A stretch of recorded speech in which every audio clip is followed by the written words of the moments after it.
This is your typical radio ad while eating a Crunch Bar. This is Automatic of Otto's Used Cars. This weekend only, we're having a whale! Bring the kids. See for yourself. It is huge. Gonna make a big splash. No other dealer can say they have a whale like this. When things sound dull, turn up the fun with Crunch.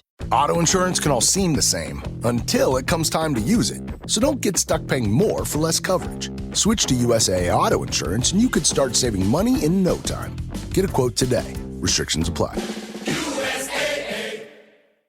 We did the first scene. She was great. We did the next scene. They were like, great. We move on to this very emotional scene, which may or may not make it into the pilot, which is part of this, is like this big, beautiful, emotional scene. It's possible that it actually got cut. So that's just part of it. But we move into this big emotional scene where the boys are leaving.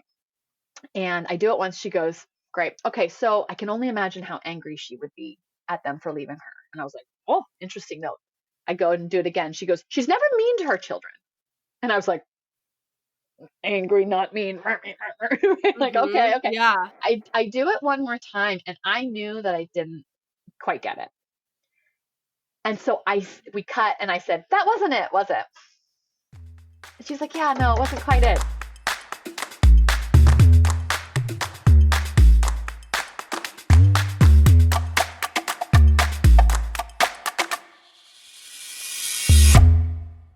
Hello, world, and welcome back to another episode of Thanks for Coming In. I'm your host, Jillian Clare. If this is your first time tuning in, hello and welcome.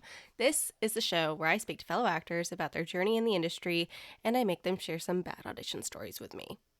If you're not subscribed, make sure to hit that subscribe button right now. You can also go to our show notes and check out the links down there. All of our social medias down there. And if you want to see the full interview on tape, on video recording, I guess, not tape. We don't use that anymore. Check out our Patreon, which is in the show notes. Just like last week, this episode has been pre-recorded a few weeks ago. So this was, I believe, March 3rd when we had this conversation, which was very exciting because it was the day that Daisy Jones and the Six came out. And we're talking to Lynn Downey, who is in Daisy Jones and the Six. Lynn plays Marlene, the mom of our favorite rocker boys, and we had such a great conversation about creating space for yourself as an actor, really learning how to balance, your life and your art, and it was a really great emotional and full conversation. So I hope that every actor who's listening to this, or any artist or anybody who's in a creative-ish field has a benefit from this episode, because I certainly did when we were talking. So here's my conversation with Lynn Downey. And welcome to the show, Lynn! Hello, Jillian, how are you? I'm so good. I'm so excited to talk to you today. How are you doing? I'm doing amazing. Today is March 3rd, which means that Daisy Jones and the Six is dropping on Amazon today. I mean, literally, it's like the day of the show, y'all. And so it's been a 3-year journey just for me in this process. And so the fact that they were building this show and building this story for I think at least 2 years even before they got to casting. And of course, Taylor Jenkins Reid's amazing book was the years before. So it's years in the making. It's a pretty special thing. Yeah. That's amazing. I mean, usually I like to start with going back, but since we're here, let's talk about Daisy Jones and the Six for a second. I remember getting that book I used to be in the Book of the Month Club. I don't know if you've seen that book service. Yeah. And one of the books I was sent was Daisy Jones and the Six. And so when they announced the series, I was like, well, yeah, that makes total sense. This literally felt like a TV show. Right. And you joined the cast as Marlene. What was it like to work on something so world building? Oh, well, I have to say the just getting an audition that had such a richness to it to begin with. I think it's the first thing I took a book and adapted it into a play in 2014, and so that was a book before it became something that I got to work on. But this was the first like official, thing that had been a book before, and Yeah. so it was so special to be like, I'm gonna read this. Where's my character? And then, oh my gosh, there's that character, right? I don't think I actually got the book until I had booked the role, but just knowing that it Probably came smart. yeah, we want to not attach too quickly. And also the fast turnaround, right? Like with Yeah. auditions, you just never know what's the one that's going to be the one. And I got the audition and I just felt that the script was so rich. That's something I've always thought is Scott Neustadler and Michael H. Weber, the way that they translated Taylor Jenkins Reid's work into actable choices. Like there was this one line in the action around the scene where the boys are leaving. So I play Mm, Marlene, the mom of the guys that start the band, the Six. yeah. And the scene that they like go off to Hollywood, they wrote this line in a dialogue of in part of the dialogue. It said, "God, they love this woman. God, they love this woman," about their Oh. mom. And I was like, I know who she is. Like it was like that one little. It gives me chills just to think about it. That one little piece, you could just tell the care that went into it. Mm. So it's been so special to be a part of this. And like I auditioned February 2020. Wow. Right before the world shut down. Exactly. And I'd love to talk about the details of that audition process because it was so special. But a piece of my story is I was at Paramount Lot being fitted the day before shutdown.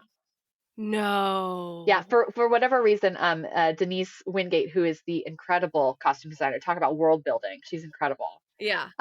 She chose to bring me in first because I had been cast and I was ready to go, and so we spent this like very odd, very bonding moment. Like, do you think they would like shut down Paramount? I don't think they would do that. Like, and so we did my fitting and took all these pictures, and that was March 2020, and then it wasn't until September 2021 that I was back getting refitted, and they were like, ah! Like we had this bonding moment, like, oh my gosh, that was the day before shutdown. So it was really crazy. Oh my lord.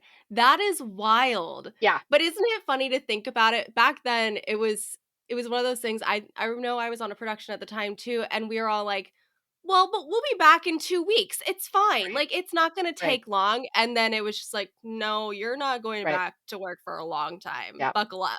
And I have to say, like, one of the pieces that was really special with just I think the way that I was able to process this, like, I can totally see a couple years ago myself being so devastated, like, oh my gosh, my first recurring role, like this Mm, big beautiful story, like, oh no, we're putting it on pause. But really, what happened for me was I was like, oh good, I have a job waiting for me at the end of this. And yeah. holding that thought was so special because very rarely in our acting careers do we're like, oh yeah, no, I have a job coming up, we hope for that more and more.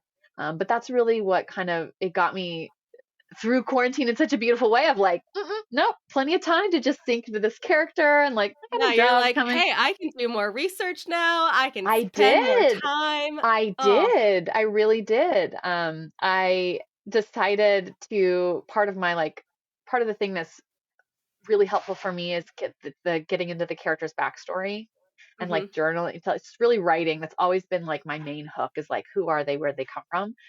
And with this role, I was inspired to like write a letter to my sons the way that Marlene would Oh, like write a letter to them as they were going, as part of like, who is she? What's their, experience? And honestly, Jillian, I did a very big, bold thing, which is I just decided that I was going to give those letters to Sam Claflin and Will Harrison, who play my sons. So, and wait, what was their reaction? What did they do? and I knew it was kind of like it could be perceived in any way. Like maybe it's a little extra, maybe it's whatever. But the truth is, it came from my heart. And the cool Yeah. part was I actually ended up getting to be on set the very first day of filming because primarily Marlene Oh, is in the pilot. And so everyone was like, oh my gosh, we're doing this. We're back. It's been so long. The coolest thing for the guys that are in the band is that they then had a year and a half to play their instruments and to become a real band. I mean, so like, cool. talk about blessing in disguise, right? So No everyone is kidding. so Yeah, it's like excited to be so there. real now. Yeah, it's so real. They play all their instruments, they sing all the roles. They just released the album Aurora yesterday. Like there's Oh my so gosh. much interconnection. But it was one of those things where I had like I had written these notes and I was like, I just met these guys. Like, how am I gonna do this? And I just sat with it and I was like, you know what? It's been a year and a half, and why Do not, it. right? Yes. And it speaks so much to who they are as artists that they were just like willing to receive. But I was like, okay, boys, like your mom wrote you a note, and they were like, are you are you se- are you serious? And I was like, look, why do we do this if not to make believe, right? Like, why Hmm. do we do this if not to just put our whole heart and soul into it? And I didn't hear back from them if they like read it, but like it was a huge part of how I needed to build for myself how these boys matter to her. Mm-hmm. And Marlene was really like the loving mom. Like they had nothing. They were so poor, they Mm. just scraped together, but they had love. Whereas Daisy Jones came from affluence and status, but her Right. parents were awful to her. And so it's really this story around um, uh, It's that like, love is the richness, you know? yeah, it's like the sociology of the characters really plays into the Yeah. entirety of the story. Yeah. Yeah. So there's a chance that my really beautiful goodbye scene maybe is shorter than it was. There's a Oh chance that no. it might not have made it into the cut. We'll see. I have yet to see it. However, there's a scene where I send them on their way, and that was part of the audition that I did. Yeah. And it was just this beautiful time to just really send them out with love. And she says, um, uh, "Someday you are gonna buy me a house." A- Oh. And then we flash forward to episode 9, where I got to film in May of 2022 Wow. in New Orleans, like all this craziness, that time, and they've bought her a house. And they have a Oh. party at this house, right? So it's this beautiful arch of like the love that she had and the belief that she had in them created their gift back to her. So it's just Hmm. it's a really beautiful story, and such a small part of their the big journey of the band, but so special to get to be a part of.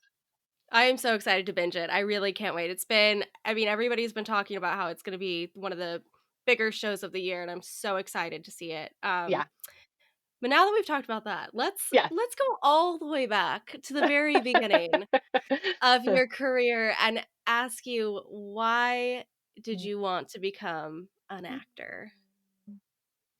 That's such a sweet, special question. I think everyone's answer is so nuanced. There's going to be themes that are the same for a lot of different people. But one of the things that I said early on was, I don't believe in reincarnation, and one life is not good enough. And I am quoting that for the rest of my life. Yes. Now, maybe I do believe in reincarnation. I don't know. But at the time, it was like, I really, but just the human experience is so fascinating to me. And especially coming from kind of a conservative background, a small town in Indiana. Like, I wanted to feel all the big feelings. I wanted to Mhm. experience all the different kinds of relationships that people had, and doing it in a story is such a safe way. Like, maybe you don't want to be a heroin addict, but maybe you want to feel like what that would feel like. Right. Right. you know? It's like Like, I don't actually want to go to school to be a doctor, but I would love to play one.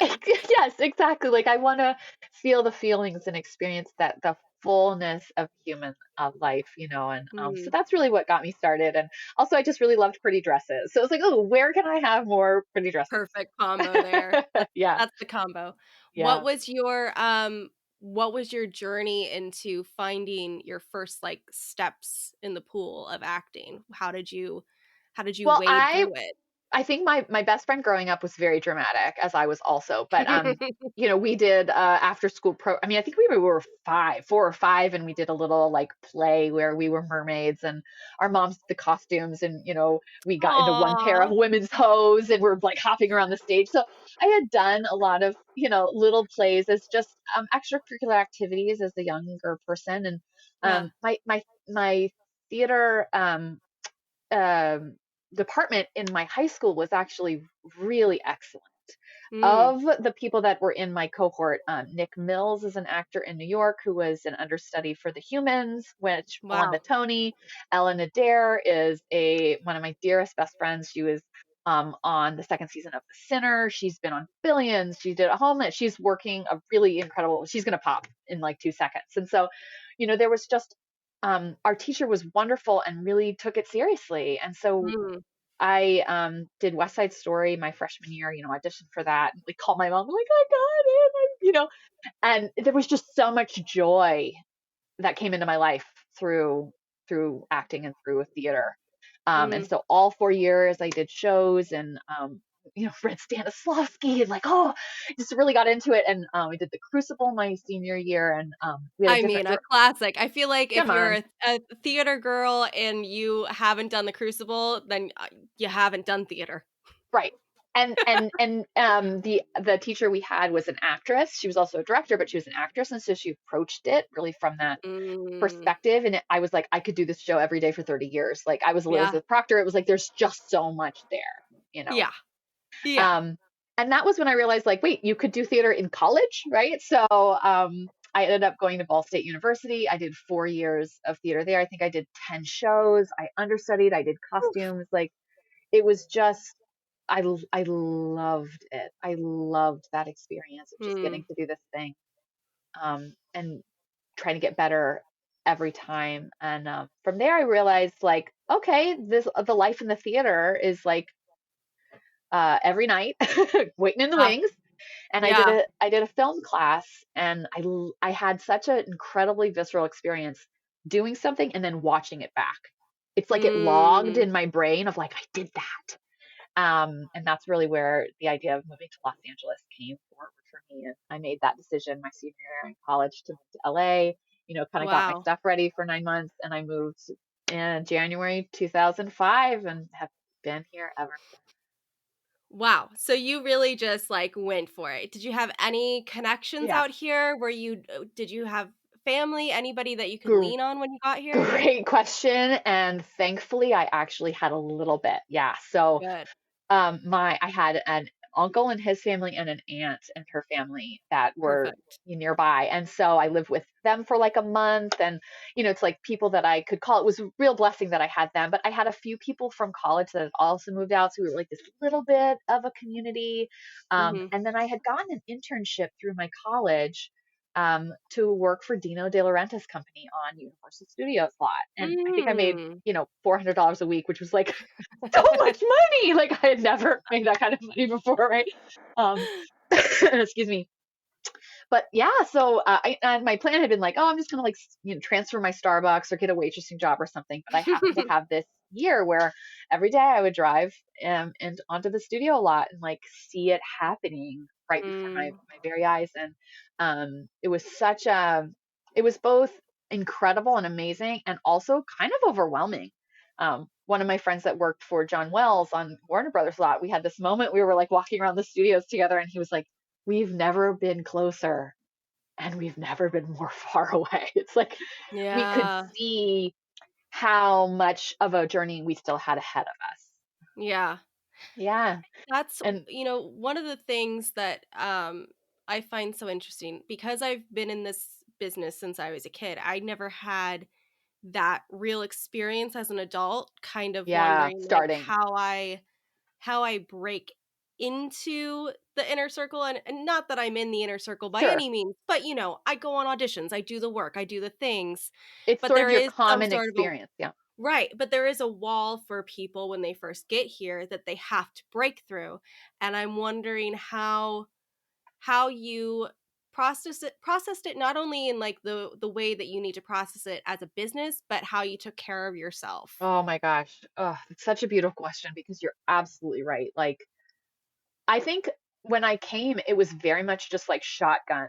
My approach Mhm. was like shotgun experience. My joke around the business is like, people are always like, acting is a business, it's a business. And we're like, yeah, it's a business, it's a business.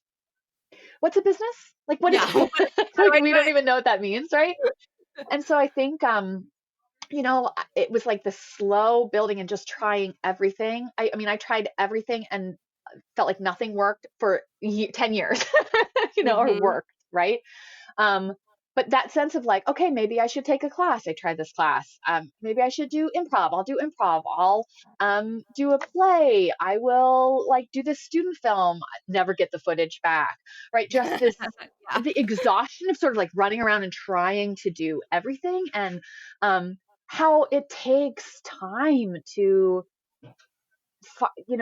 try and get an agent. Then you get an agent, and they're not the right agent. Then you need to get another agent. Like then my first year here, I dyed my hair red, and it was like, oh, I'm the redhead now, and or like, oh, that works, that doesn't work, or I'm the goofy girl, or I'm not the goofy girl. And I think I had a very much an essence that's similar to my essence now, where it was like kind of Midwestern mom and her like middle-aged Midwestern mom, and here I am 23, like, hi, I'm a Midwestern mom. So um, but to come back to your question, I think it's so smart for you to say, like, yes, there's the outside piece of, it took me till 2013 to get an agent that sent me out enough that I started booking like non-union commercials. So it was like 8 years, right? Yeah. And I had done things, but like didn't feel like the thing that I thought I was capable of doing. And we're having a day job and trying to make money and navigating relationships and all these things. But there's the outside piece of like building slowly. And part of it is really for me looking back and being like, everything mattered. Yeah. All of those pieces that feel like I'm failing or this didn't become the thing I thought it was going to become. Like I did this play that was so waiting for Guffman. They were like, Pasadena Playhouse is going to come and do it. Like it's going to go there. And we're like, yeah. Like you didn't. And we're like, yeah. It's like, this is going to be the thing, or this is going to be the thing. And instead really recognizing like, it's my life. It really does matter. So there's that outside piece of what am I building and letting it all count. Yeah. But you're so right. It's like, how did the going back and like taking care of myself piece, that has been the thing that has gotten me to have the outside bigger wins that are like recognizable on my resume. And really there was a breakdown where I had, like I mentioned, I did that play. I wrote that play for myself and my, my community. I booked some non-union commercials. I booked my first big Geico, my SAG commercial. Like I had a Geico campaign that was really fun and aired and people saw it, which was the first thing that people like saw. Right. And I got a manager, I joined SAG, I got a savings account, I got insurance. Like it was like, it's starting, it's happening. And then like nothing happened. And it was so devastating. And really I was heartbroken. Yeah. I was just heartbroken, right? Like that's a 10, 11 years of, this is this thing that I thought I was good at. I want to, like, where is the outside mirroring back to me? And through that is where I found the most healing, which is 12-step programs and life coaching and really doing the mindset work to slow down, to forgive myself for the expectations that I had. One of the things I said was I couldn't see all that I had accomplished in the shadow of all that I hadn't. It's like, oh, yeah, there's a quote right there because it's so difficult to see how far you've come in this industry if your name isn't like splashed across the pages, right? Because you think, absolutely. oh my God, I'm not where she was at this time in her life, so therefore I have not made it yet. And it's like, no, you've Absolutely. made all of these strides. And I think for women, it's especially hard because of age. And every year that you get older, you think, oh, well, it's never going to happen for me now. I'm no longer the ingenue. I'm no longer this. I'm no longer that. Yeah. And so we have to deal with this inner acceptance of one, actually aging because we are Sure. human, and two, realizing that everybody's on their own timeline and what my success is looks so much different than somebody else's. Yeah. Absolutely. Absolutely. And we are in such a privileged position to use our career and our art as a means of doing this inner healing work. Yeah, it's Like true. maybe a dentist isn't going to be able to like pull in the loving for himself and like the self-forgiveness, like just because he's, in a different field. But this really is what inspired me, because I received such incredible, like, if I love me, if I commit to being on my side, no matter what, what could I create from there? Yeah. And really reaching out and receiving that kind of support and choosing into mindset work of like, these are all thoughts that I'm having and they're creating my feelings, my actions, and my results. Yeah.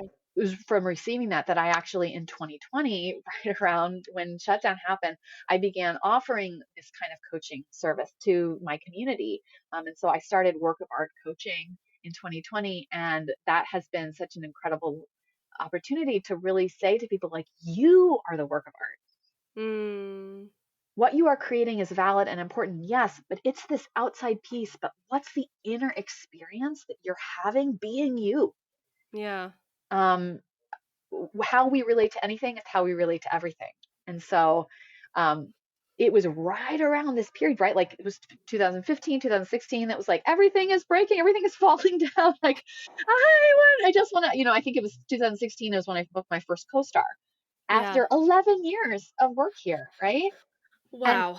that 2016, 17, 18, that's where this inner work of taking care of myself, of forgiving myself for the expectations, of recognizing like, wow, all of these are judgments, these are thoughts that I'm having, and I am in charge of my thoughts and doing this thought work. It was in 2019 that I was like, okay, I'm going to create like a goal for the year, and that's great reps. And 2020, I was like, I've never booked a co-star, I'm booking 5 of them, and the Yeah. way that I'm going to do it is through this, right? Yeah. And so that's where and again, part of this that there's wisdom in all different places. I got some more consulting help in 2018 from Audrey Moore, who Audrey Helps Actors, was a wonderful podcast, a wonderful Mhm. person. Yes. And she was like, I was trying to be maybe a little bit more glamorous. I was like, I more blonde hair, and I wanted to go up and be upscale, like I'm beautiful and glamorous. And she was like, Lynn, like, go down. Yeah. She was like, and it was like, I was a reckoning for myself. I was like, look, I'm from Indiana. Like, I'm not from a working class family, like a blue collar family, but like we're poor.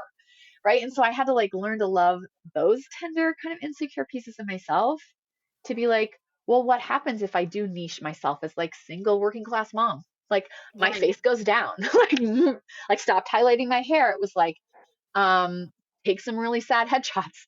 And that was 2019 of like building this. Okay, this is not what I wished the kind of parts that I would play, but they're still really interesting roles and they feel really right. And in 2020, right in 2019, I got pinned for my first guest star, which was single working class mom. 2020, booked my first guest star, single working class mom.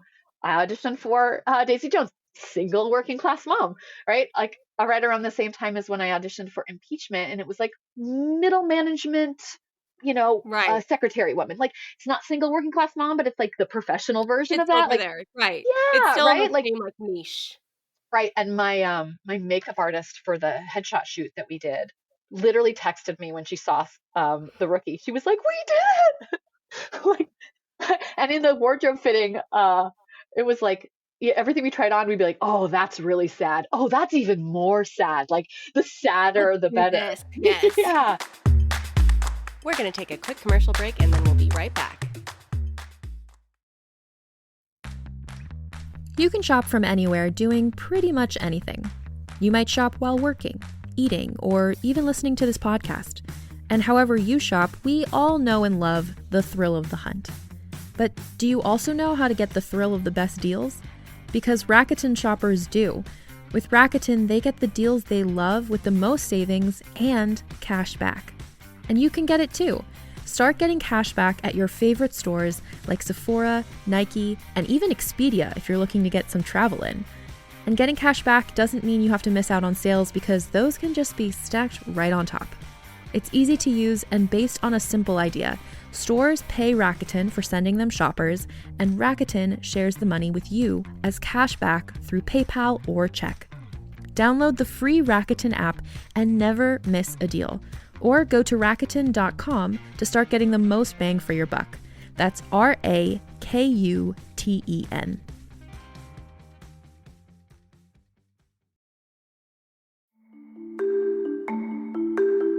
As a podcast network, our focus is bringing you shows you love to listen to. But we also sell merch related to those shows. And partnering with Shopify has made that both possible and simple for us to do. Shopify is the global commerce platform that helps you sell at every stage of your business. Whether you're selling scented soap or offering outdoor adventures, Shopify helps you sell everywhere because they've got you covered, from their all-in-one e-commerce platform to their in-person POS system.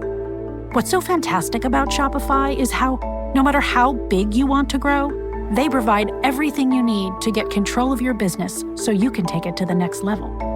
Businesses that grow with Shopify. Sign up for a $1 per month trial period at shopify.com/realm. That's all lowercase. Go to shopify.com/realm now to grow your business, no matter what stage you're in. Shopify.com/realm.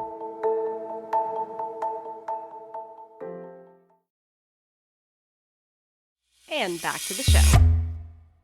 I mean, this brings up like a really, really interesting point, and something that we've been talking about a lot on the show lately is how you bring yourself into your work, and then also just embracing yourself to be in that work, right? And not saying, like you said, oh, I have these expectations of being this glamorous, what Jennifer Lawrence. It's like, no, be you, because you is what's gonna sell. And there's work there, right? Like, Right. There's always something for you, and it's out there as long as you do the work to embrace who you oh, are. that's so good. But there is work out there, and then there's work in here, right? Yeah. Yeah.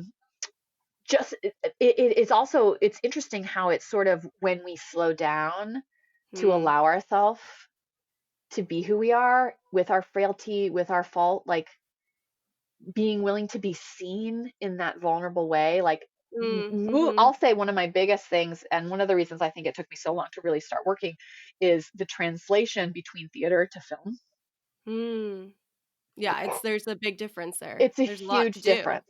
And it feels so different. Like, when we're really doing excellent camera work, it almost feels like we're not doing anything. Right. And like, if you come from theater, you're like, no, no, no, I'm supposed to be doing something.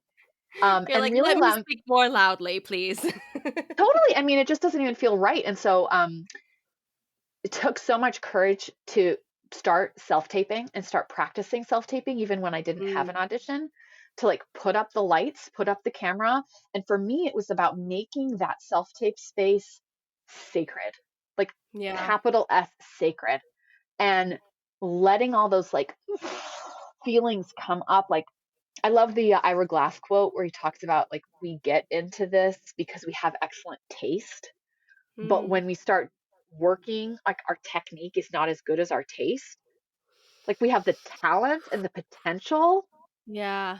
but like, what we're doing is going to be disappointing to us. But the only way to get to like our taste level is to be willing to do this bad work over Right. and over.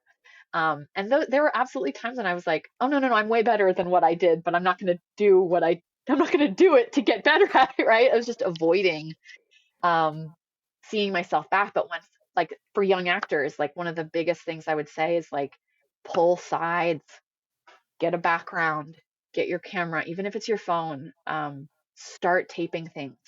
And Mm-hmm. even to this day, one of my biggest tools is like, I'll do a rough draft of my audition, like no makeup, no hair, nothing. Like, I'll read the other lines and then do my lines. Just getting myself on tape and watching it back, it helps me learn the scene. It helps me see what's working and what's not working, because so often we Mm-hmm. feel like, oh, that worked. And then we watch it back and we're like, And you're like, oh, that did not it work. didn't. Never mind. It didn't. Yeah. Yeah. I have there a casting director recently, well, not recently, a couple of years ago now, but it feels recently because we've been in these Because what is pandemic time? times. Yeah, these pandemic years have completely messed with my head. Yeah. But they told me to, when I have an audition that I have to self-tape, set a time for it to self-tape like I was going into an audition, and to then put that, not necessarily pressure, but that excitement on it, That's it.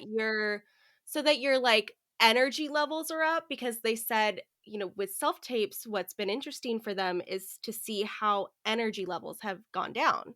Mm. And it's true, because it's like, if you're just in your room filming your audition, it's like there's nothing too exciting about it, right? But if you put a time on it and you say, I only have 30 minutes to do this, and I need to do it, and I need to be prepared, and I need to be ready, Yes. It's like you've brought this excitement back into it where you have these, again, not pressure, but this willingness to Good say, pressure. yeah, Good here's pressure. the good things that I need to do now. Yeah. Yeah. I think that's really great advice. Jack Plotnick has a free book online called I think New Thoughts for Actors, but he talks about that excitement. The nervousness and excitement are the same exact charge in us. Yeah. And he's like, you need that. Like he talks about it, that excitement or that nervousness is like plugging into your power source. Mm-hmm. Right. And so taking it seriously, I think it's both things. Like, I do love the idea of like, I think we're the meanest casting directors in town to ourselves. Yes, 100%. Like, I would say things to myself that I would never say to another human. And I know no casting director would ever say, let alone think. Right. And so first off, it's a matter of like making sure your inner critic is working for you. Right. Like, that's something I work with my clients a lot of like, there's this voice inside that is being mean because it loves you so much. Yes. Like, how do we translate it that way? Because you want to succeed so much. Right. And so it's but also taking that down and being like, something that I love the idea of like doing it for a time frame. Oh, I know what I was going to say. Some actors are like, I only give myself 3 takes.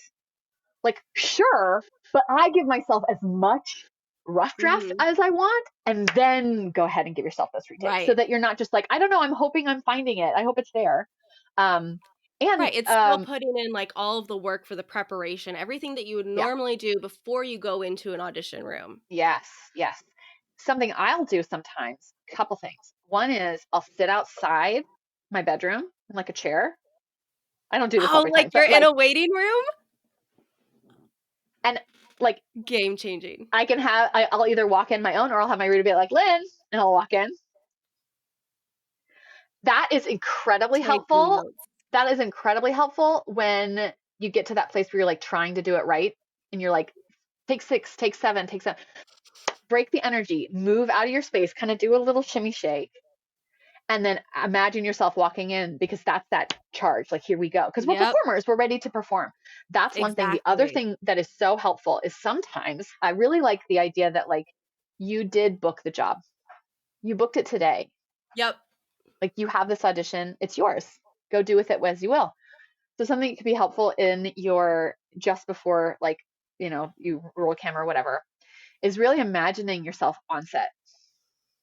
And being like, okay, the lighting people are moving around. I'm like chatting over here. Like I have my moment. Like, okay, where's my camera? Like, and then being like, all right, and settle, and rolling, and action, and then step into the audition, right? Because it just, again, it charges you up. How do you create a space that is safe and fun and on without being on? It's so my acting teacher when I was a kid taught me that. She always told me to go into it like I already had it, so that I would get rid of anything that was like within me that made me self-doubt. And it worked. It always worked. Every time I would step in, I'd be like, well, it doesn't matter because I already booked it. It doesn't matter if I do book it at the end of the day. It's the fact that I was there and I was present and I didn't have some sort of weird fear attached to it. Yeah. That's something I work with my clients so much, is like really deconstructing, like, well, what is the booking? What does it mean? And what are we thinking we're going to feel when we get that booking? And what are we going to be thinking about ourselves, right? And like, how do we give that to ourselves even in the process and even the journey? Because so often when we do that first, the booking comes in a much more aligned way. And we're not like making it into this idol of like, then I'll be a real actor. Yeah, then I'll be able to do this thing that I've always wanted to do, or then I'll be able to go on a vacation, whatever it is. Right. Do it now. Do it now. Yeah. I could spend hours talking about this stuff with you. Wow. Yeah. Well said. But on the show, we like to share audition stories. Oh, good. So those can be, wow, that's my very loud husky in the background making a lot of noise. They can be, the one that got away, something funny that happened in a room, anything that you would like to share with the listeners. Honestly, what's coming forward is I really think that I would love to share my Daisy Jones story, Yes. which is a win. Like, well, I'll do the losses, which is, I believed in pratfalls early on in my career, and multiple times I would actually do the pratfall in the audition. One time I literally hurt my wrist, so it's still to this day not the same wrist that I had before because I landed so wrong. No. And then the other one was one of my very first TV auditions. I had to do or I thought, this is going to be great. I'm going to do this fall. And I was in somebody's office. She literally, in the middle of my audition, I fall down. She's, and the casting director spent the rest of my audition like, okay, thank you for coming in. Never have auditioned for her ever again. Oh my gosh. So maybe don't actually fall down. You know, the liability, she was just like, her insurance policy just went out the roof. So you blew her brain. I don't do it. Don't fall down. Don't hurt yourself. Don't hurt your relationship with the casting director. But I would really like to share the Daisy Jones experience Yes, just because please. it was so special. A couple things that really supported me in this. When I got the audition, there's sometimes this temptation to be like, okay, cool, it's not due till Friday. I'm a little nervous about it. I'm gonna like put it off.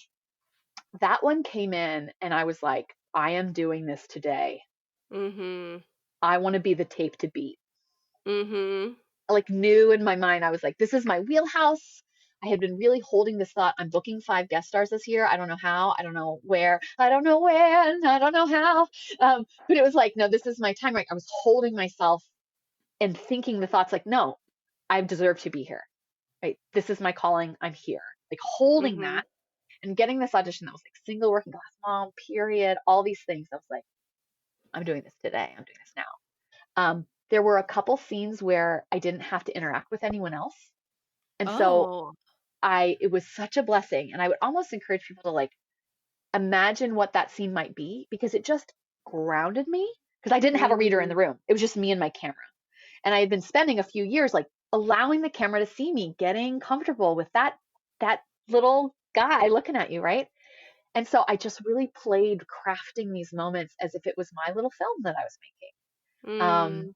And then, you know, I had called my dad that day because there was something about Vietnam. And I was like, tell me, what was that like? Like the draft, right? Like I listened to some music from the era, right? I was just trying to sink into the reality of it. Yeah. And so I felt so good about my tapes. And I actually just found them on my Actors Access and watched them back. And I was like, good job, girl. I like those tapes. Those. I'm going to once the thing airs, once it airs. Yay.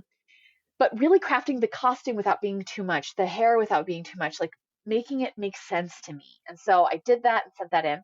I got called back. They wanted new scenes. They wanted more scenes. So they invited me to film 2 new scenes, which was a huge win. If that's as far as it had gone, it would have been a huge win. So I did the same process with that, just sort of like really made it my own. I could tell that a little time had changed. So I like did my hair a little bit different. It was a little bit more upscale than it had been. Then I get the call that they want me to come in to audition for producers on Paramount Live. And this was my first like real studio, you know? Yeah. Like, this is the time. And so really taking care of myself. I got there very early. I ended up walking around. There was like a Lucy, I think it was the Lucy bungalow. So there's this like little courtyard. I did a grounding for myself. It was like, you know, I love me. One of my mantras is I am committed to loving myself through my journey of growth, healing, and transformation. It's like, I'm going to love me no matter what happens, no matter what the result is. And I remember, you know, like really also holding like, I'm a collaborator. We're equals. Which it's here. Yeah, it's here, it's right? all in your head. You have to make that decision of saying, they need me as much as I need them. Yes, absolutely. And so, you know, I come into this large space and coming from theater, we so rarely have this opportunity to be like in a larger space or performing in front of people, but there was like a table of people back there and then the casting directors. And you could just tell that the casting directors were like, there's something that happens like moving from non-union commercials to union commercials to TV, like commercial casting and TV casting directors are very different. They have different pressures, but there was still like a welcome, Lynn. And I was like, hi, okay. You know, they were so warm, inviting. And so we come in. At the time, Nikki Caro was the director and she did the Disney Mulan. And because of quarantine and she didn't end up directing James Ponsoldt and Nzinga Stewart took over. And so I was auditioning for Nikki and she was giving direction. So we did the audition scenes that I had. I made sure that I brought my paper, but I put it off to the side because I was like, I knew I was ready and I wanted to just share like This is important. I'm ready. Yeah. Right. So just taking it, having it and being like, nope, down. We did the first scene. She's great. We did the next scene. They're like, great. We move on to this very emotional scene, which may or may not make it into the pilot, which is part of this is like this big, beautiful emotional scene. It's possible that it actually got cut. So that's just part of it. But we move into this big emotional scene where the boys are leaving. And I do it once. She goes, great. Okay. So I can only imagine how angry she would be at them for leaving her. And I was like, oh, interesting note. I go and do it again. She goes, she's never mean to her children. And I was like, angry, not mean. Like, okay. Yeah. I do it one more time, and I knew that I didn't quite get it. And so we cut, and I said, that wasn't it, was it? And she's like, yeah, no, it wasn't quite it. And it was for me holding that space of like, we're collaborating, and like, I know that what I just did wasn't it. And she gave me another note, but inside I sort of was like, okay, there's more work for me to do to really understand the fullness of this. And I can't go be like, let me have 20 minutes to do their backstory or whatever. I said to myself in that moment, I was like, I'm probably not going to get her note, but what I can do is look at my reader and care. And so I heard the note and I'm like, yes, but whatever it was, I was like, I'm not going to do this right. I just need to see what happens, charge in. And that was Risa Brayman Garcia was like, if you're really locked in to your reader, like that's where the magic can happen, right? So I just locked in and just was, I don't even know what I was doing. I was just like caring about this person, this actual reader, this actual person in front of me. And when we cut, I see the camera operator go like this. Oh. And Nikki Cara goes, great. All right, let's do the next scene. And it was in that moment that I was like, I think I got it right. Like, I think I allowed myself to make mistakes, to not do it perfectly, but to call out like, I'm working on this one. Let's keep working this one.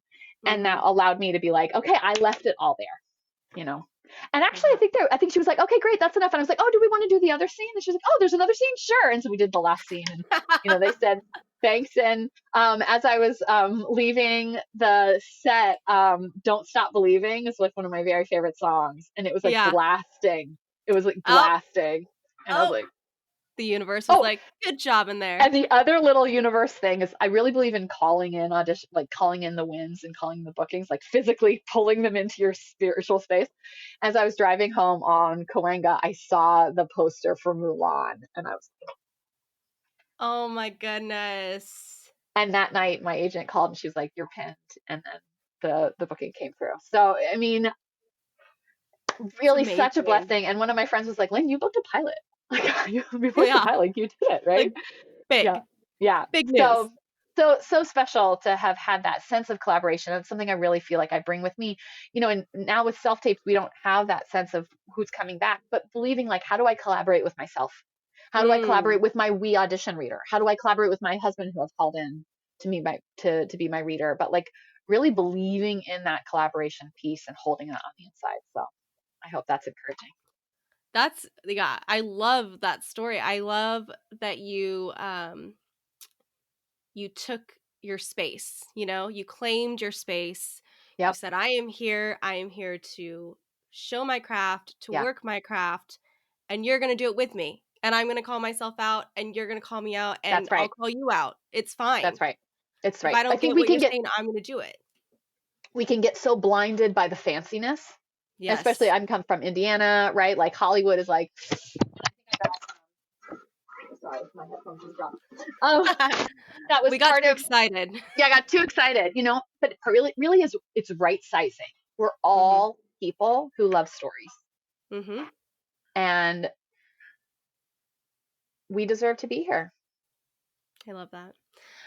Again, like I said earlier, I could literally spend hours talking to you, but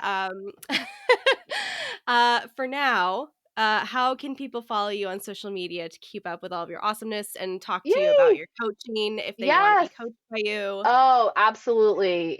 Definitely reach out. Creating support for myself has been one of the biggest pro moves I've ever done. And so I'm open to talking to anyone. So Lynn Downey Braswell is my Instagram. So Lynn Downey, Braswell. So usually if you find Lynn Downey, Braswell will come up.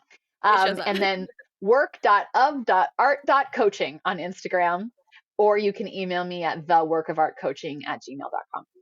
Amazing. I hope that many people email you because you are a wealth of knowledge and so inspirational. It's been so fun sharing this space with you. So thank you so much for coming on. Jillian, it's so inspiring what you're doing and the way that you're investing in your community and just helping people up level. It says so much about you, that your commitment to this and just your openness. So I'm so grateful to be here, and I'm wishing you all of your heart's desires. Thanks again to Lynn for coming on the show and spending some time with me. I hope you all feel inspired and excited and great about your careers after listening to this. I know that it was a very meaningful conversation for Lynn and I, and we super connected, and I hope that you all feel fantastic. Make sure to check out Daisy Jones and the Six on Amazon Prime right now. And as always, thanks for coming in. Talmor, Sheshin Marachi. Talmor is my home. My family have worked the land for generations. My gran says the island does not belong to us, but we belong to the island. And we must be ready, for a great evil is coming. And death follows with it. Listen and subscribe to the latest season of Undertow, The Harrowing, a Storyglass production presented by Realm, available wherever you get your podcasts. Hi, I'm Alexis Ohanian. You may know me as one of the co-founders of Reddit, but more recently, a large part of my identity is being a father to my 2 wonderful daughters. In my podcast, Business Dad, I'm hoping to open up the conversation about balancing careers and family. The one thing I constantly hear successful people say, without fail, is that they wish they'd spent more time with their kids. That's time no one can get back. So I decided to create Business Dad, to engage in the conversation about how we're spending our time now, providing a forum for successful dads to share their joys and challenges of being a working parent. You'll get to hear from a wide range of business dads, from Rainn Wilson and Guy Raz to Todd Carmichael and Shane Battier. And while this podcast will talk about business and will definitely be featuring dads, I think everyone can learn something from these incredible conversations as we unpack the expectations we all have about careers, relationships, and ourselves. Business Dad is available now, so be sure to listen and subscribe wherever you get your podcasts.